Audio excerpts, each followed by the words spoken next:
Beam Eyetracker. Hello, dear viewer. I am hard at work on the Squadron 42 retrospective video. I know I said I wouldn't upload my normal content for a bit, but I simply could not resist the temptation of this one. And also, if I do sound a little bit under the weather, it's because I am. You see, I ate some bad beef that was supposed to be in date, but the bacteria on it says otherwise. But I'm a trooper and I will pull through. I hope. For you see, during my research into Squadron 42, I came to a realization. A realization I wish to share with you right now. Castra potentially won't be the next system in Stahh Citizen because, as the scope of the game changed and Planetech V1 became a reality, we saw a massive shift in CIG's plan. It of course took them several years to explain this new plan to us, but they arrived there eventually. CIG's former model was to have 100 star systems on launch. These systems would have far fewer points of interest scattered around the system. A planet, for example, would only have a few places that we could land on rails with no free flight around the cities. This would of course allow CIG to create more systems faster, but ultimately, Planetech allowed them to have fully realized procedurally generated planets with hand-placed points of interest. This was shown rather brilliantly in the From Pupil to Planet video, and this is a feature that they've iterated upon and that we enjoy to this day. Like mentioned, CIG would finally walk the 100 systems back to a far more reasonable and doable 5 systems instead. Do you guys want to know 5?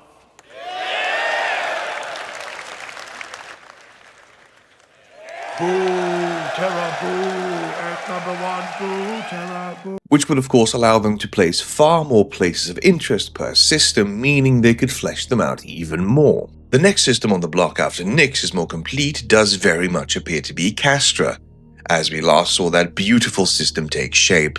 For 1.0 to launch, they want to have 5 systems ready. These systems of course being the following: Stanton, Pyro, Nyx, Castra, and Terra. Clear communication from Cloud Imperium Games? Pfft, I think not. But what if I told you, dear viewer, that there is a 6th system out there that we could see in the game, before even Castra? This system that I would put down as the number 6 is of course Odin. Yes, dear viewer, in my long and arduous research into the history of Squadron 42, I have dug, and perhaps in my hubris or foolishness, I have found gold. I have 2 pieces of evidence for my assertion, so it is not based entirely on toilet paper and wishful thinking. We of course have the Squadron 42 briefing room. This is a decommissioned communication station which is set inside the Odin system, which is where 90% of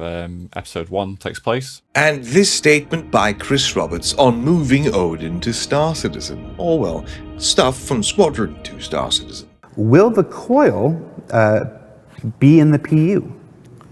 Yeah, no, the coil will be in the PU. I mean, Odin will be in the PU. I mean, it's not going to be in the PU like right away. I mean, we have to have the jump points to get there and the systems in between. But it absolutely will be. I mean, that's kind of one of the advantages of, we're building things like Squadron, and that's helping build out content that will also be part of the universe.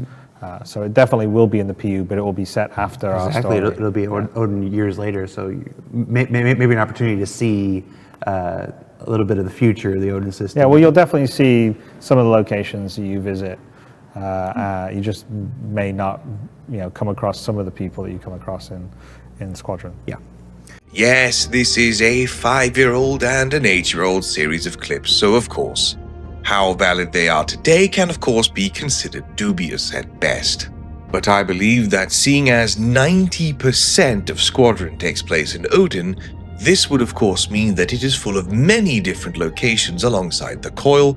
There is Archon Station and Fortune's Cross, alongside some other rather desolate planets and moons. With Nyx 1 supposed to be the flagship for Genesis, I would assume they could easily fix up the Odin planets to modern standards. With Nyx 1 supposed to be the flagship for Genesis, I would assume they could easily fix up the Odin planets to modern standards if they are in need for updates. The plan has of course always been to move over things from Squadron to Stahh Citizen when Squadron releases. So, Why not Odin? It's reasonable to assume that if Odin was to be released into the PU, then we'd of course have to wait a month or a couple in order for people to all get to play Squadron, alongside any alterations and or updates required for the PU. But overall, as it stands now, I don't see why Odin before 1.0 or Castra isn't a likely scenario. Oh, and also a third little piece of evidence perhaps. Guess where Nyx connects to? Nyx has a direct connection to Odin. Doesn't that just fit neatly?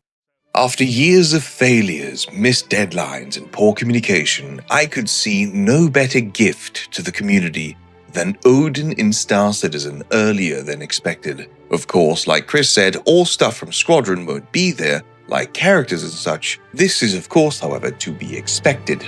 It is a golden opportunity for them to add another system, because it has not really been announced as coming, so they have nothing to lose by not releasing it, and everything to gain by releasing it. It's an, in essence, completed system that'd just sit there collecting dust until they put it in Stahh Citizen anyway. Let's add some risk to this. Herring's prediction: Odin in Stahh Citizen Q1 2027. As always, thank you very much for watching.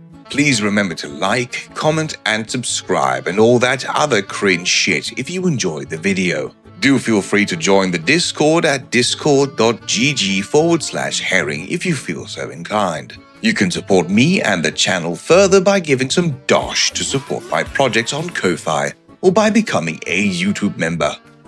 Bye. A special thanks to all my wonderful Banu merchantmen, without whom all of this would be highly improbable. A stupendous thanks to my wonderful Apex fishies: DJ Crowbar, Raptor Jesus, Half-Breed Bastard, and Magic. A suspicious thank you to all my wonderful Soostrevings of DJ Crowbar, Combat Creations, Half-Breed Bastard, Leduc, Big Kronk, and Davidri. A tingling thank you to my wonderful fantastic people, Ifenora and Ignore Me. And a marvelous thank you to my wonderful enthusiast class of Tenkins, Noclat, Comrade Winston, Longyorn, Bloodix, and Monk. Thank you all very much for the money.